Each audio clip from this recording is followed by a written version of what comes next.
और समझना आपसे ये चाहेंगे कि ये क्या कंफ्यूजन है सर।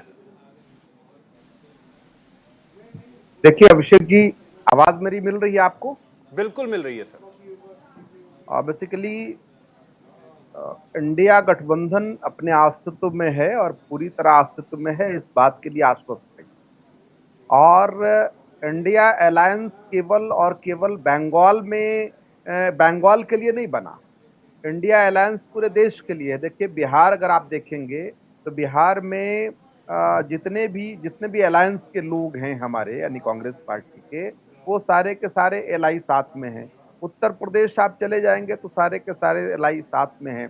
बेसिकली दिल्ली में चले जाएंगे तो एलआई साथ में है। कहीं कहीं कंफ्यूजन है। और ममता जी, देखिए ममता जी का पुराना ट्रैक रिकॉर्ड रहा है कि अपनी तुनक मिजाजी के लिए कुछ ज्यादा ही जानी जाती हैं ममता बनर्जी।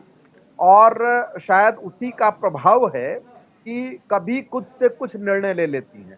शायद ममता जी को यह पता नहीं है कि आपको लड़ना किसके खिलाफ, आपको खुद के खिलाफ लड़ना है या फिरका परस्त ताकत के खिलाफ लड़ना है। अगर फिरका परस्त ताकत के खिलाफ लड़ना है तो आपको जो मंच बना है उस मंच को सम्मान देना होगा। लेकिन जिस प्रकार की बात ममता बनर्जी जी कर रही हैं, ये अपने आप में बड़ी विडंबना वाली बात है कि आखिर जैसे जब इंडिया अलायंस बना तो इंडिया अलायंस बनने से लेकर के अब तक लगभग सारी मीटिंग्स में एक आध को अगर छोड़ दिया जाए तो ममता बनर्जी जी शामिल रही हैं। उनकी अपने पार्टी के प्रतिनिधि के तौर पे शामिल रही।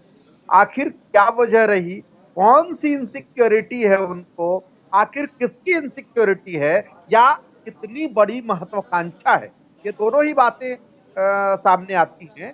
ये दोनों ही स्थितियों में वो आखिर किस रूप में सोचती हैं, ये तो वो खुद बताएंगी या उनके प्रवक्ता बताएंगे कि उनकी पार्टी किस रूप नहीं, में वो तो कह रहे हैं कि सोचती आपका कोई आधार है नहीं, कोई जनाधार है नहीं बंगाल में, इस वजह से आपको है। अलग कर दिया। जैसे जैसे किसका जनाधार है और किसका नहीं है, ये देश की जनता डिसाइड करती है, केटीएम से डिसाइड करेगी।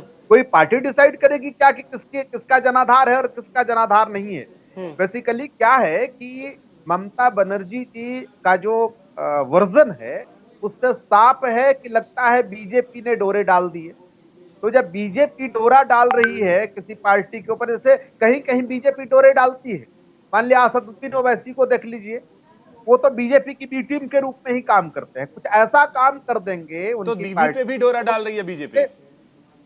पूरी तरह, मैं तो जो जो उनका वर्जन है और हाँ, उससे स्पष्ट है अभिषेक जी कि लगता है कि बीजेपी दीदी की ओर डोरा डाल रही है, इसीलिए उनके बदले बदले से सरकार नजर आते हैं वाली स्थिति। ठीक है संजय जी, बीजेपी डोरे डाल रही है दीदी पे।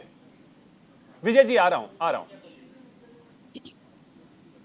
अगर कांग्रेस को ऐसा लगता है तो गठबंधन से बाहर निकले, सीटों पे लड़े जा करके, पूरे 543 सीटों पे लड़के निकले, तो उसके बताया जाए कि हाँ इनकी कहाँ पे क्या है। कहीं पे जो है बी टीम, कहीं पे सी टीम नहीं है।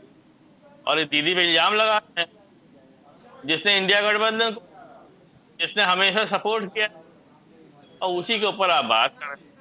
आप थोड़ा सा पहले तैयारी कर लीजिए, नेताओं से इनका बात कर ऑडियो लीजिए। ठीक करवाइए, इनका ऑडियो ठीक करवाइए, संजय जी का ऑडियो ठीक कुछ करवाइए। ऑडियो की पूरी समस्या तरह आ रही है आवाज हम संजय तक जी। हाँ, कुछ ऑडियो की आवाज हम तक समस्या आ रही नहीं है, उसे पहुंच रही। दुरुस्त